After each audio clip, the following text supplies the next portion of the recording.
Hi, Josan Wright Callender, the author of the Happy Little Garbage Truck lecture book and educational system.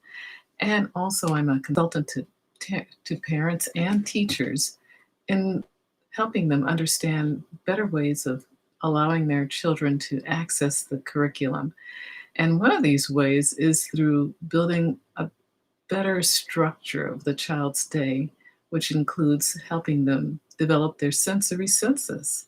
And these hidden senses are interoception, vestibular, and also proprioceptive senses, which help.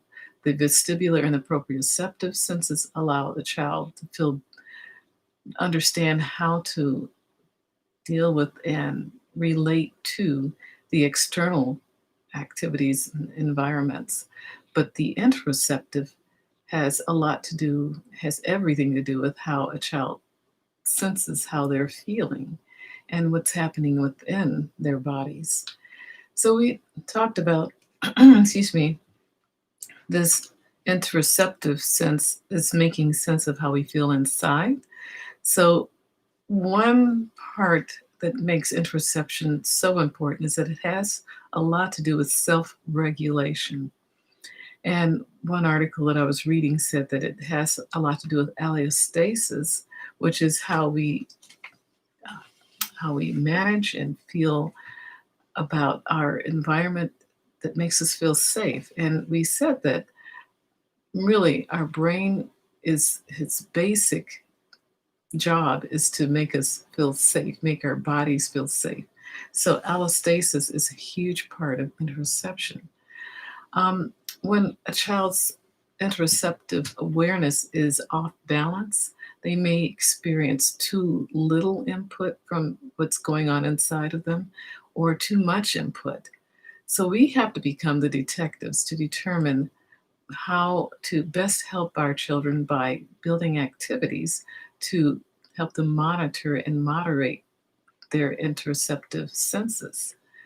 So, breathing was one activity we spoke about last week, which really helps to a child's energy, or we talked about an engine.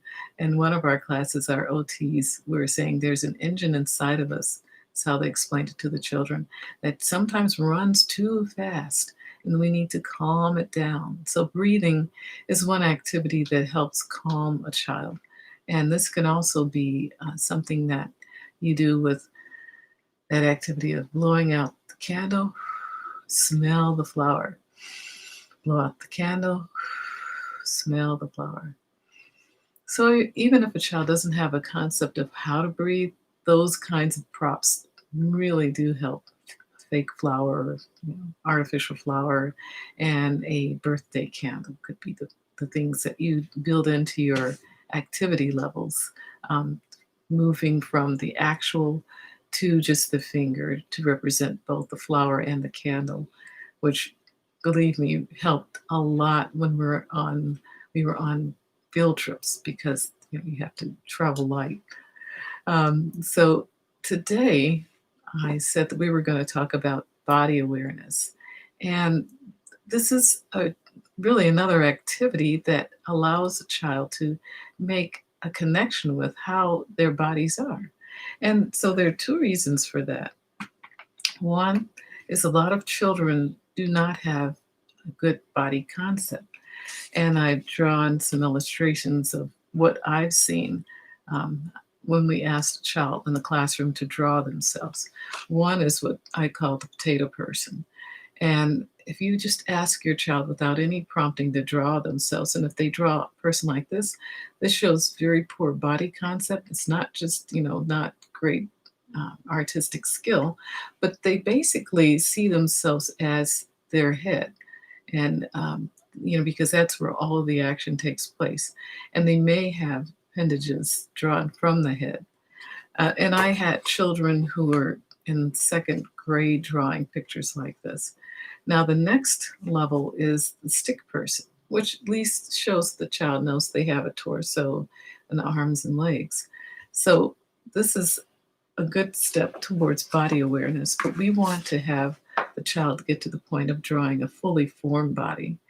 Um, Now, one way to help a child get to that point is to actually trace their bodies on a large sheet of paper, which is what we've done in the classroom. And this body will help them in their second. Well, first, to have a good body concept is to know what your body looks like. And this actual activity is one that helps them find that, oh, I have an arm, then it goes out from my body. And if you trace the child's body with a marker as they're lying on their back on a large sheet of paper, you can actually talk about the body parts that you're tracing as you do it. Now, I've done this in the classroom by doubling the paper or cutting out one of these images and tracing it, having the child trace it on a second sheet. Either way, we had the child do their own self-portrait by looking in a mirror and making their eyes, nose, and mouth and hair, and then drawing their clothes. And then we took the second sheet of paper and had them trace this first body image on the second paper. And we stapled them together at different places and then stuffed it with tissue paper to make like a three-dimensional person. It's sort of like a scarecrow or whatever, but we called it body doubles. And it was a lot of fun, and the children really enjoyed it. But there are so many activities that you can do with this, either the single sheet or the double sheet of paper body double, which we will talk about tomorrow. So until then, thank you so much for being with me today in this conversation, and we'll see you then. Bye bye.